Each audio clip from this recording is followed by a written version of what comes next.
معزز سامعین کرام، کسی شاعر نے کیا خوب کہا ہے، دین کا ڈنکا بجایا ہے علی کے لال نے، دین کا ڈنکا بجایا ہے علی کے لال نے، پرچم حق کو اٹھایا ہے علی کے لال نے، پرچم حق کو اٹھایا ہے علی کے لال نے، عظمت دین محمد کو بچانے کے لیے، عظمت دین محمد کو بچانے کے لیے اپنے گھر کا گھر لٹایا ہے علی کے لال نے، اپنے گھر کا گھر لٹایا ہے علی کے لال نے۔ خواب میں دیکھا جسے حضرت خلیل اللہ نے، خواب سچا کر دکھایا علی کے لال نے، خواب سچا کر دکھایا علی کے لال نے۔ اور شاعر کہتا ہے، مجھ میں ہمت ہی نہ تھی کہ جلسہ پڑھوں میں آج کا، مجھ میں ہمت ہی نہ تھی کہ جلسہ پڑھوں میں آج کا، منقبت مجھ سے پڑھایا ہے علی کے لال نے، منقبت مجھ سے پڑھایا ہے علی کے لال نے۔ درود پاک پڑھے، اللہم صلی علی سیدنا شفیعنا بارک وسلم، صلاۃ و سلام علیک یا رسول اللہ، صلاۃ و سلام علیک یا حبیب اللہ۔ معزز سامعین کرام، جیسا کہ آپ حضرات کو معلوم ہے کہ امام حسین کوفہ آنے سے پہلے آپ نے حضرت مسلم بن عقیل رضی اللہ تعالیٰ عنہ کو کوفہ بھیجا، اور آپ نے فرمایا کہ آپ وہاں جا کر حالات کا جائزہ لیں اور مجھے اطلاع کریں۔ حضرت مسلم بن عقیل رضی اللہ تعالیٰ عنہ کے ساتھ آپ کے دونوں صاحبزادے حضرت ابراہیم اور حضرت محمد بھی تھے، اور ان دونوں کی عمر اس وقت 6 اور 8 سال تھی تقریباً، دونوں صاحبزادوں کی عمر 6 سال 8 سال تھی۔ حضرت امام مسلم رضی اللہ تعالیٰ عنہ جب کوفہ آئے تو کوفیوں نے بڑی محبت اور عقیدت کا ثبوت دیا اس وقت، اور ایک دن میں تقریباً 20,000 کوفیان شیعہ نے آپ کے دست اقدس پر بیعت کیا، اس بات کی کہ ہم امام حسین کے ساتھ ہیں۔ یہ بات جب یزید کو پتا چلی تو یزید نے وہاں کے گورنر کو بدل کر ابن زیاد کو وہاں کا گورنر بنایا، اور ابن زیاد کوفہ میں آنے کے ساتھ اعلان کر دیا کہ جو حضرت امام مسلم رضی اللہ تعالی عنہ کا سر لا کر دے گا اس کو انعام و اکرام دیا جائے گا، جو ان کو گرفتار کر کے لائے گا ان کو انعام و اکرام دیا جائے گا، اور جو حضرت امام مسلم کو اپنے گھر میں چھپائے گا اس کو سخت سے سخت سزا دی جائے گی۔ معزز سامعین کرام، اس وقت حضرت امام مسلم رضی اللہ تعالیٰ حضرت ہانی کے گھر میں تھے۔ کن کے گھر میں؟ حضرت ہانی کے گھر میں، اور لوگ چھپ چھپ کر آپ سے بیعت لے رہے تھے۔ شک ہوا ابن زیاد کو کہ امام مسلم حضرت ہانی کے گھر میں ہے، تو ابن زیاد نے حضرت ہانی کو بلایا، اور بلانے کے بعد کہا کہ سنا ہے کہ تمہارے گھر میں حضرت امام مسلم ہے، تم اسے میرے حوالے کر دو۔ حضرت ہانی نے بہانہ کیا، لیکن ان کو قید کر لیا گیا۔ کیا کیا؟ قید کر لیا۔ حضرت امام مسلم رضی اللہ تعالیٰ نے اپنے چاہنے والوں کو ساتھ میں لیا اور سوچا کہ حضرت ہانی کو چھڑا کر لائے، اور آپ نے اپنے دونوں صاحبزادے حضرت ابراہیم اور حضرت محمد کو قاضی شرح کے گھر میں رکھ دیا. حضرت امام مسلم رضی اللہ تعالیٰ کے ساتھ تقریباً 4000 لوگ تھے کہ ہم آپ کے ساتھ ہیں, آپ کے ساتھ جنگ کریں گے, آپ کے ساتھ لڑیں گے. اور ابن زیاد کے قلعے کے چاروں طرف وہ لوگ ان کے قلعے کو گھیر لیا. ابن زیاد نے کوفیوں کو ڈرایا, دھمکایا اور کہا کہ اگر تم امام مسلم کا ساتھ دو گے تو میں تم سب کو قتل کر دوں گا, تم سب کو مار دوں گا. اتنا کہنا تھا کہ آہستہ آہستہ وہی جو بے وفائی تھی دینا شروع کر دیا. کوفیوں کی جو عادت تھی بے وفائی کی, انہوں نے اس کا ثبوت پیش کر دیا اور آہستہ آہستہ ایک ایک کر کے سب جانے لگے. جس وقت حضرت امام مسلم رضی اللہ تعالیٰ مغرب کی نماز پڑھانے کے لیے کھڑے ہوئے, آپ کے ساتھ 700 لوگ تھے اور جب سلام پھیرا تو سب غائب ہو چکے تھے, تنہا امام مسلم تھے. اب آپ سوچئے, کوئی ساتھ نہیں. یہ کوفے والوں کا حال تھا. اور ایک بات بتاؤں, تب سے آج تک وہ پریشان ہی ہے. اہل کوفہ جو ہے آج تک پریشان ہے, اس لیے کہ انہوں نے اہل بیت کو دھوکا دیا ہے, خاندان رسول کو دھوکا دیا ہے. اب حضرت امام مسلم اکیلے تھے, سوچا کہ چلو کوفہ سے نکل جائے, تو کوفے کے ہر دروازے پہ پہرا لگا دیا. ابن زیاد ہر دروازے پر پہرا لگا دیا تھا کہ امام مسلم کوفہ سے باہر نہ جا سکے. سارے کوفیوں نے اپنے گھر کے دروازے بند کر لیے, سارے کوفیوں نے. وہ کوفی جو آ کر حضرت امام مسلم کے ہاتھوں کو بوسہ دیا کرتے تھے, چوما کرتے تھے اور کہتے تھے آپ میرے سردار ہیں, آپ میرے آقا ہیں, آپ آئے, آپ کی تشریف ہمارے لیے باعث برکت ہے. لیکن یہ حالت ہو گئی کہ اب امام مسلم کو کوئی اپنے گھر میں آنے کی اجازت نہیں دے رہا ہے. حضرت امام مسلم دن بھر ادھر ادھر گھومتے پھرتے, آپ کو پیاس کی شدت لگی تو دیکھا ایک بوڑھی عورت ایک اپنے دروازے پر بیٹھی. بوڑھی عورت اپنے دروازے پر بیٹھی ہے. حضرت امام مسلم رضی اللہ تعالیٰ ان کے پاس جاتے ہیں اور جانے کے بعد کہتے ہیں اماں جی پانی ملے گا پینے کے, پانی دیں گے.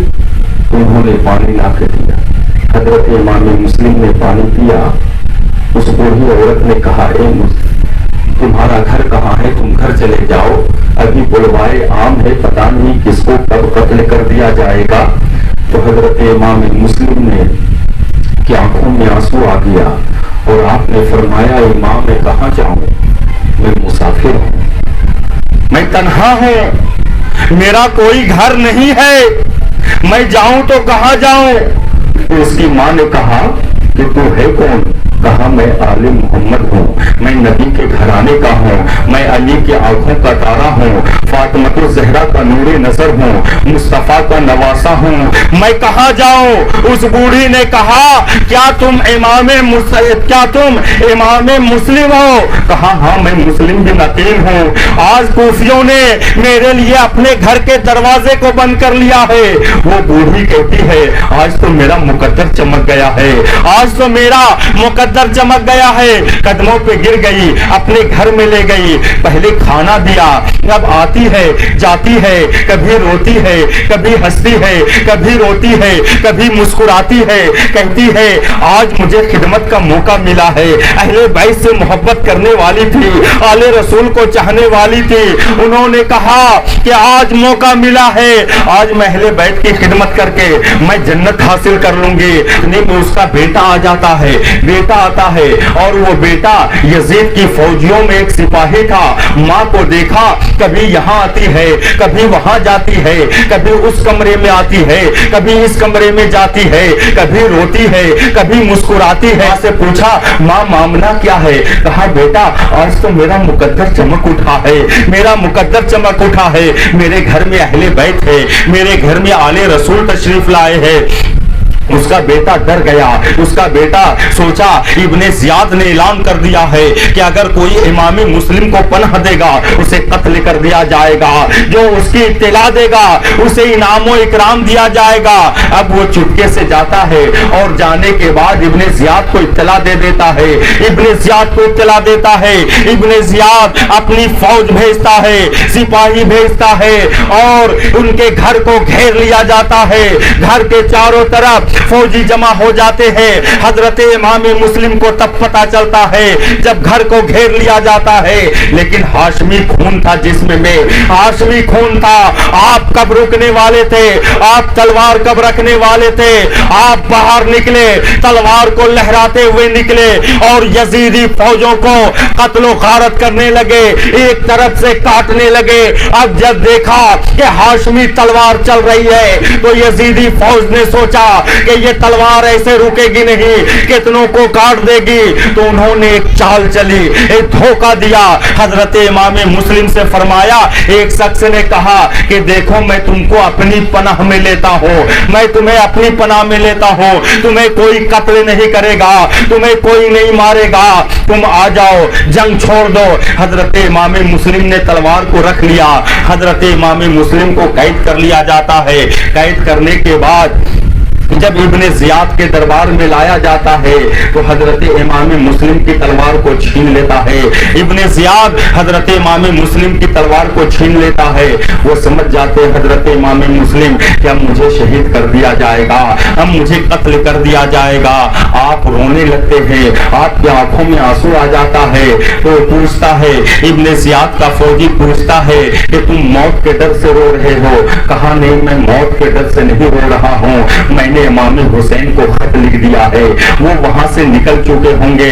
مجھے ڈر اس بات کا ہے کہ چلو میں تو شہید ہو جاؤں گا, میں تو قتل کر دیا جاؤں گا, لیکن نواز رسول اگر کوفہ پہنچ گئے تو ان کا بھی یہی حشر کریں گے یہ لوگ, انہیں بھی دھوکہ دیں گے, انہیں بھی شہید کر دیا جائے گا. میں اس وجہ سے رو رہا ہوں. اس کے بعد حضرت امام مسلم رضی اللہ تعالیٰ عمر بن سعد کو بلاتے ہیں. عمر بن سعد کو اپنے قریب بلاتے ہیں, لیکن وہ آتا نہیں ہے. عمر بن سعد کون ہے؟ یہ حضرت سعد بن ابی وقاص کا لڑکا ہے. یہ حضرت سعد بن ابی وقاص کون ہے؟ معزز سامعین کرام, یہ وہی صحابی ہے جو اسلام کی طرف سے کافروں پر سب سے پہلا تیر چلایا تھا. اتنے بڑے صحابی کے لڑکے, اتنے بڑے صحابی کے لڑکے, اور کس کی طرف ہے؟ یزید کی طرف ہے. وہ جب کہتے ہیں نا کہ جب دنیا کی ہوس لگ جاتی ہے اور دنیا کی رنگینی جب ذہن پر چڑھ جاتی ہے اس وقت سب بھول جاتا ہے لوگ. صحابی رسول کا لڑکا, اتنے بڑے صحابی, اور یہ حضرت سعد بن ابی وقاص وہی صحابی ہیں کہ حضرت فاروق اعظم رضی اللہ تعالیٰ کے دور میں جب آپ ایران فتح کرنے نکلتے ہیں تو سمندر کے اوپر میں پل تھا. کیا تھا؟ برج تھا, پل. تو مجوسیوں نے, دشمنوں نے اس پل کو توڑ دیا, اس پار چلے گئے کہ اب یہ لوگ کیسے آئیں گے. تو حضرت سعد بن ابی وقاص نے فرمایا تھا اپنے فوجوں سے کہ کیا تم ان سمندر کی موجوں سے ڈر گئے؟ دریائے نیل, اب سوچئے, دریائے نیل کی موجوں سے ڈر گئے.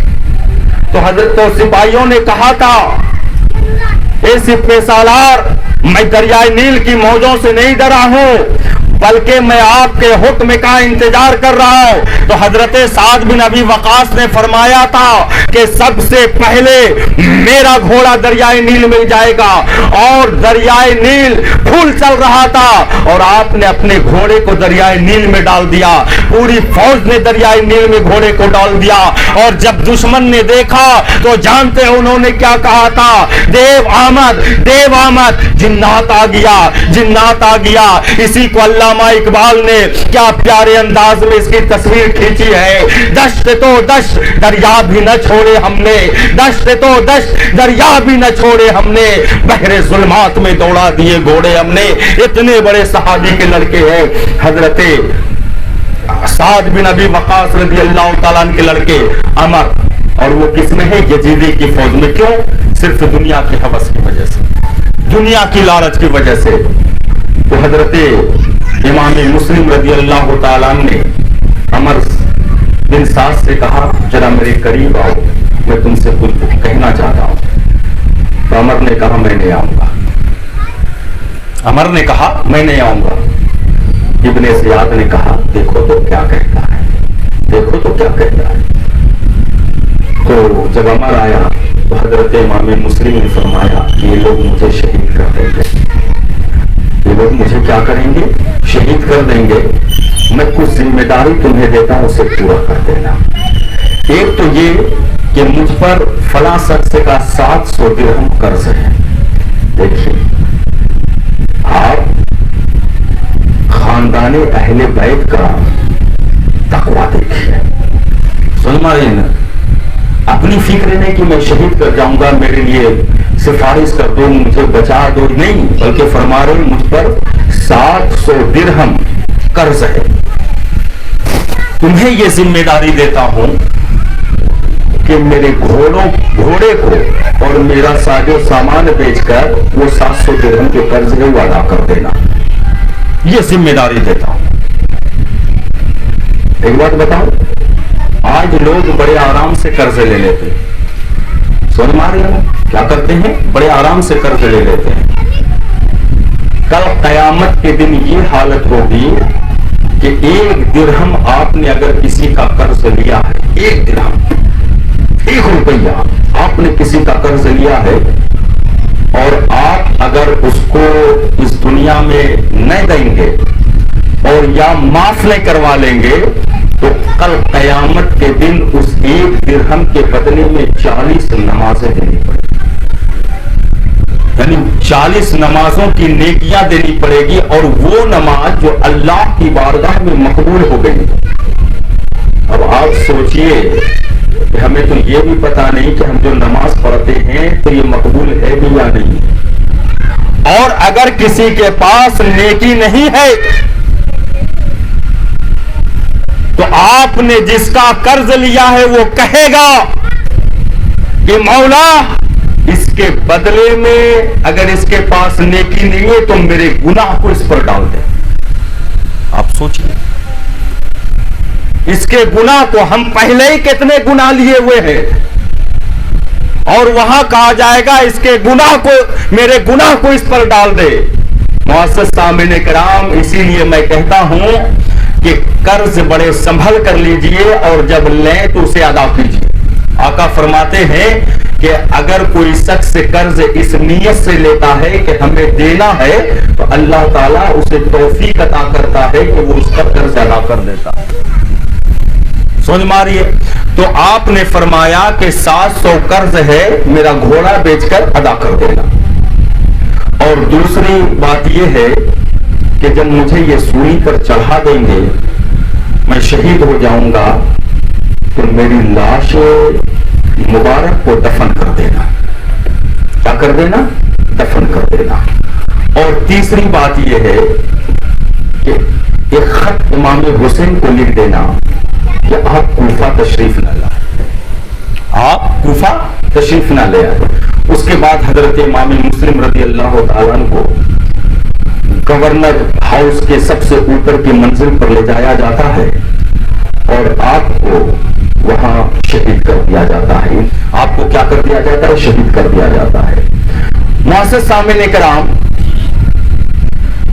جب حضرت امام مسلم کو شہید کر دیا جاتا ہے تو آپ کے 2 چھوٹے لڑکے تھے، ایک ابراہیم اور ایک محمد، 8 سال 6 سال کی عمر۔ اب آپ مجھے بتائیے کہ اس بچے کا کیا گناہ تھا؟ وہ تو معصوم تھے، وہ تو کچھ جانتے نہیں تھے سیاست ہوتی کیا ہے۔ اس کے متعلق بھی ابن زیاد نے اعلان کر دیا کہ جو امام مسلم کے بچے کو پناہ دے گا اسے قتل کر دیا جائے گا۔ اتنا بدبخت تھا، اعلان کیا کہ جو امام مسلم کے بچے کو پناہ دے گا اسے قتل کر دیا جائے گا، اور جو اسے لا کر دے گا اسے انعام و اکرام دیا جائے گا۔ جب اس اعلان کو قاضی شرح نے سنا تو کانپ گئے۔ اب سوچے اب کیا کرے، وہ وہ سوچے اگر میں اپنے پاس رکھتا ہوں اور ابن زیاد کو پتا چل جاتا ہے تو وہی حشر کرے گا جو حضرت ہانی کے ساتھ کیا، اور اگر میں ابن زیاد کے حوالے ان دو معصوم کو کر دیتا ہوں تو کیا حشر کرے گا؟ اس سے قاضی شرح کانپ اٹھے۔ تو کیا کیا؟ حضرت قاضی شرح دونوں بچے کو بلائے اور بلانے کے بعد ان کے سر پر ہاتھ پھیرنے لگے، رونے لگے۔ ہاتھ پھیرتے تھے، روتے تھے، ہاتھ پھیرتے تھے، روتے تھے۔ بچے نے کہا قاضی معاملہ کیا ہے؟ آپ تو میرے ساتھ ایسا سلوک کر رہے ہیں جیسے معلوم ہوتا ہے کہ میں یتیم ہو چکا ہوں۔ ہمارے یہاں یتیموں کے سروں پر اس طریقے سے ہاتھ پھیرا جاتا ہے، یتیموں کے ساتھ ایسا سلوک کیا جاتا ہے۔ حضرت قاضی شرح سے نہ رہا گیا، آپ نے دونوں شہزادے کو سینے سے لگا لیا اور رونے لگے اور کہا بیٹا، اے میرے شہزادے، اے میرے آقا، سنو، تمہارے والد کو شہید کر دیا گیا ہے، تمہارے والد کو قتل کر دیا گیا ہے، اور یہ اعلان کر دیا گیا ہے کہ جو تمہیں پناہ دے گا اسے بھی قتل کر دیا جائے گا۔ اب دیکھو ایسا ہے کہ رات میں صبح کے وقت میں ایک قافلہ کوفہ سے مدینے رسول کی طرف جا رہا ہے، مدینے منورہ کی طرف جا رہا ہے۔ میں تم دونوں کو اس قافلے کے حوالے کر دوں گا، تم مدینے منورہ چلے جانا۔ معزز سامعین کرام، اب دونوں شہزادے کو اپنے لڑکے اسد کے حوالے کیا اور کہا کہ دیکھو صبح سویرے ایک قافلہ مدینے منورہ کو جا رہا ہے، ان قافلے میں کوئی تو محب اہل بیت ہوگا، کوئی تو اہل بیت سے محبت کرنے والا ہوگا۔ ان دونوں شہزادے کو ان کے حوالے کر دینا، ان کے سپرد کر دینا تاکہ یہ مدینہ پہنچ جائے۔ جب اسد اس جگہ پہنچا جہاں سے قافلہ روانہ ہونے والا تھا، قافلہ روانہ ہو چکا تھا، قافلہ جا چکا تھا، گرد و غبار نظر آ رہا تھا۔ اسد نے کہا کہ تم دوڑو، ابھی گرد و غبار نظر آ رہا ہے، اس قافلے کے ساتھ جا کر مل جاؤ، میرا تمہارے ساتھ دوڑنا صحیح نہیں ہے۔ وہ دونوں شہزادے اب دوڑنے لگے، بچے تھے، ایک کی عمر 8 سال تھی، ایک کی عمر 6 سال تھی۔ ارے سنو، ہمارا تو یہ حال ہے کہ اگر ہمارا بچہ 6 سال کی عمر کا، 8 سال کی عمر کا ہوتا ہے تو ہم اکیلے اسکول بھی نہیں جانے دیتے ہیں، ہم اسے اسکول لے جا کر پہنچاتے ہیں۔ وہ تو شہزادے مصطفیٰ تھا، وہ تو فاطمہ کی آنکھوں کا تارا تھا، نواسے رسول تھا، حضرت عقیل کا لختے جی، حضرت مسلم بن عقیل کا لختے جگر تھا، حضرت عقیل کا پوتا تھا۔ معزز سامعین کرام، اب دونوں شہزادے ہیں، دوڑ رہے ہیں، چھوٹے بھائی کے پاؤں میں کانٹا چبھ جاتا ہے، کانٹا چبھتا ہے۔ وہ بھائی سے کہتے ہیں بھائی تھوڑا رک تو جائیے، میرے پیر میں کانٹا چبھ گیا ہے۔ لیکن بڑا بھائی کہتا ہے کہ بھائی اگر ہم رک گئے تو قافلہ آگے نکل جائے گا۔ اسی حالت میں اپنے چھوٹے بھائی کو گھسیٹتے چلے جا رہے ہیں، گھسیٹتے چلے جاتے ہیں۔ اب آپ سوچئے کیسا وہ شہزادہ جس کے لیے وہ اہل بیت کا گھرانہ، قسم خدا کی، جس کے قدموں کے نیچے جبرائیل اپنے پر بچھایا کرتے ہیں، وہ مصطفیٰ کا گھرانہ جہاں حضرت جبرائیل چکی چلایا کرتے ہیں، وہ نبی اکرم صلی اللہ علیہ وسلم کا نواسا جہاں جبرائیل امام حسن اور حسین کو جھولا جھولایا کرتے ہیں، آج اسی کا لگتے جگر کوفہ میں گلی میں دوڑ رہا ہے۔ چھوٹے بھائی کے پیروں میں کانٹا چبھ گیا ہے، بڑا بھائی دوڑاتا جا رہا ہے، گھسیٹتا جا رہا ہے۔ کب تک گھسیٹتے، کب تک لے کے چلتے؟ اب آخر کار رک گئے، بھائی کے پیر کا کانٹا نکالا، خون چل رہا تھا، پاؤں میں آبلے پڑ چکے تھے، ننھی جانے تھی۔ اب قافلہ کا گرد و غبار بھی نظر نہیں آ رہا تھا۔ رات بھر چلتے رہے اور جب صبح ہوتی ہے تو کیا دیکھتے ہیں کہ کوفہ کے ارد ہی گرد گھوم رہے ہیں، کوفہ ہی کے ارد گرد گھوم رہے ہیں۔ ابن زیاد کا سپاہی آتا ہے، دونوں شہزادے سے پوچھتے ہیں، وہ تو پہچان گیا، کتنا حسین تو مصطفیٰ ہی کے گھرانے والا ہو سکتا ہے، اتنا خوبصورت تو مصطفیٰ ہی کے گھرانے والا ہو سکتا ہے۔ معزز سامعین کرام، اہل بیت کے تو چہرے پر وہ نور ہوتا ہے کہ دیکھتے ہی لوگ جان جاتے ہیں کہ مصطفیٰ کے گھرانے کا۔ اسی لیے تو کسی شاعر نے کیا خوب کہا ہے، جو اہل بیت ہیں ان کی شان میں کسی شاعر نے کیا خوب کہا ہے، چہرہ بتا رہا ہے کہ آل رسول ہو، چہرہ بتا رہا ہے کہ آل رسول ہو، خوشبو بتا رہی ہے کہ جنت کے پھول ہو، خوشبو بتا رہی ہے کہ جنت کے پھول ہو۔ آل رسول کا وہ گھرانہ ہوتا ہے۔ پھر بھی پوچھا کون ہو، تو آل رسول جھوٹ نہیں بولتے اور شہزادے تھے۔ انہوں نے کہا کہ میں یتیم ہوں، میں مسلم بن عقیل کا نور نظر ہوں۔ سپاہی نے ان کو پکڑا اور لے جا کے ابن زیاد کے حوالے کر دیا۔ کس کے حوالے کیا؟ ابن زیاد کے حوالے کر دیا۔ ابن زیاد نے دونوں کو قید خانے میں بھیج دیا اور یزید کو خط لکھا کہ امام مسلم کے دونوں شہزادے میرے پاس ہیں، آپ کا کیا حکم ہوتا ہے، میں اسی حکم کے مطابق میں کروں گا۔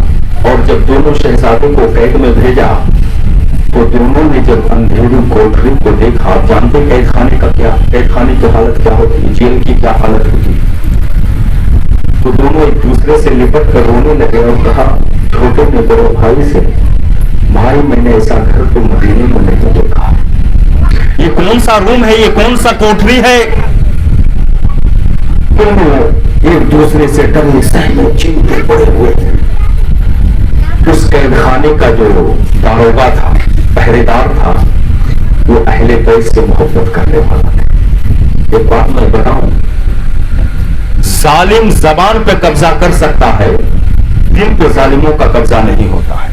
آپ اس چیز کو یاد رکھیں، دل پہ ظالموں کا قبضہ نہیں ہوتا ہے۔ آپ زیادہ سے زیادہ زبان پہ قبضہ کر سکتے ہیں، ہاتھوں پہ قبضہ کر سکتے ہیں، لیکن دل پہ قبضہ نہیں ہو سکتا ہے۔ تو اس قید خانے کا جو داروغہ تھا، جس کا نام مشکور آتا ہے، کہ اس کا نام کیا تھا، مشکور تھا، وہ اہل بیت سے محبت کرنے والا تھا۔ انہوں نے دیکھا حضرت مسلم کے شہزادوں کو، بلایا، قدموں کو چوما، گلے لگایا، پیار و محبت کیا اور اس سے کہا کہ دیکھو میں تمہیں یہ انگوٹھی دیتا ہوں، کیا دیتا ہوں، یہ انگوٹھی دیتا ہوں، یہ انگوٹھی لے جا کے میرے بھائی کو دے دینا، میرا بھائی قادسیہ میں ہے، قادسیہ میں کیا ہے، سپاہی ہے، تم میرے بھائی کو یہ انگوٹھی دے دینا، وہ تمہیں مدینہ پہنچا دے گا۔ کیا کرے گا، تمہیں مدینہ پہنچا دے گا۔ معزز سامعین کرام، وہ ننھے ننھے بچے کیا جانتے ہیں قادسیہ کہاں ہے، جس کی عمر 6 سال ہو، 8 سال ہو، تو قادسیہ کو کیا جانتے ہیں، سلمار یہ نا۔ دونوں چلے انگوٹھی لے کر، اور ادھر جب ابن زیاد کو پتا چلا کہ داروغہ نے دونوں شہزادے کو چھوڑ دیا ہے، تو مشکور کو بلایا اور مشکور سے کہا کہ تم نے دونوں شہزادے کو کیا کیا؟ انہوں نے کہا کہ میں نے دونوں کو آزاد کر دیا، میں نے دونوں کو آزاد کیا۔ کہا تم مجھ سے نہ ڈرا، ابن زیاد نے کہا تم مجھ سے نہ ڈرا، تو مشکور نے کہا جو اللہ سے ڈرتا ہے وہ کسی سے نہیں ڈرتا ہے، جو اللہ سے ڈرتا ہے وہ کسی سے نہیں ڈرتا ہے۔ کہا بتاؤ کہ اس شہزادے کو چھوڑنے پر تجھے کیا ملا؟ تو کہا کہ اگر تم پوچھتے ہو کہ اس شہزادے کے چھوڑنے سے مجھے کیا ملا، تو سنو، اگر میں اسے پکڑ کے رکھتا، اگر میں قید میں رکھتا تو مجھے جہنم ضرور مل جاتا، یا کچھ ملے نہ ملے، لیکن جب میں نے علی کے لال کو آزاد کر دیا تو مجھے امید ہے کہ کہا کہتے اس شہزادے کا نانا میری مغفرت فرما دے گا، کل قیامت میں میری شفاعت فرما دے گا، کل قیامت میں میرے گناہوں کو معاف فرما کے مجھے جنت عطا کر دے گا۔ اللہم صلی علی سیدنا شفیعنا بارک وسلم، صلاۃ و سلام علیک یا رسول اللہ، صلاۃ و سلام علیک یا حبیب اللہ۔ معزز سامعین کرام، ابن زیاد نے حکم دیا اتنے کوڑے مارو، اتنے کوڑے مارو کہ یہ مر جائے، اور معزز سامعین کرام اہل بیت کی محبت میں کوڑے کھا کے وہ شہید ہو گیا۔ انا للہ و انا الیہ راجعون۔ اس کے بعد دونوں بچے چلتے، دونوں شہزادے چلتے رہے، رات بھر چلے، اگر پتا بھی ہلتا تھا تو سہم جاتے تھے۔ ایک تو یتیم مسافر، کوئی پرسان حال، ابن زیاد کی فوج کا ڈر، کوئی پوچھنے والا نہیں، جنگلوں میں اکیلے چل رہے ہیں۔ ہمارے بچوں کا تو یہ حال ہے کہ اگر 10 بجے کے بعد اگر اسے کوئی سامان لانے کا ہو تو وہ کہتے ہیں ڈر لگتا ہے۔ اب آپ سوچئے ان دونوں شہزادے کی کیا غلطی تھی، انہوں نے کون سا گناہ کیا تھا؟ ان کا کیا یہی گناہ تھا کہ وہ اہل بیت اطہار کے شہزادے تھے، حضرت مولا علی کے دلارے تھے، فاطمۃ الزہرا کی آنکھوں کے تارے تھے، حضرت علی کے نور نظر تھے، یہی گناہ تھا۔ معزز سامعین کرام، دونوں شہزادے چلتے رہے، چلتے چلتے جب فجر کا وقت شروع ہونے والا تھا تو دیکھا کہ اب بھی وہ کوفے ہی کے مضافات میں ہے، کوفے ہی میں پڑے ہوئے ہیں۔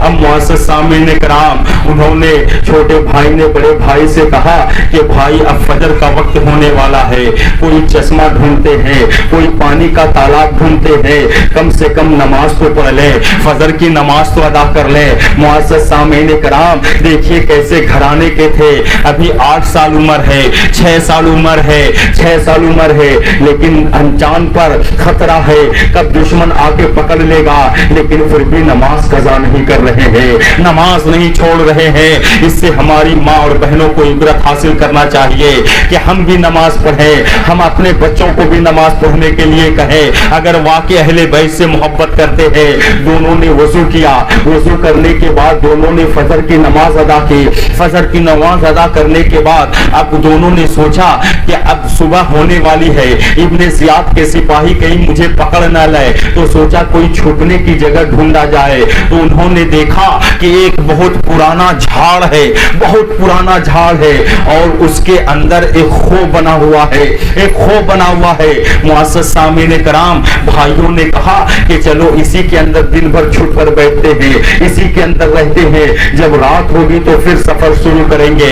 آپ اندازہ لگائیے وہ جھاڑ اور وہ پرانا جھاڑ، اس کا وہ خو، اب آپ سوچئے کہ اس کے اندر موذی جانور بھی ہو سکتا تھا، سانپ بھی ہو سکتا تھا، بچھو بھی ہو سکتا تھا۔ ان سب کی پرواہ کیے ہوئے دونوں بھائی جا کر اسی خو میں بیٹھ گئے، اسی جھاڑ کے اندر چھپ گئے، اور جب جھاڑ کے اندر چھپے تو سہمے ہوئے ہیں، ملکے ہوئے ہیں، اور ایک دم بالکل کا کہتے ڈرے ہوئے ہیں۔ اب ایک کنیز وہاں سے اس تالاب سے پانی لینے کے لیے آتی ہے۔ جب وہ کنیز تالاب کے پاس آتی ہے اور پانی لینے کے لیے جیسے ہی جھکتی ہے تو کیا دیکھتی ہے؟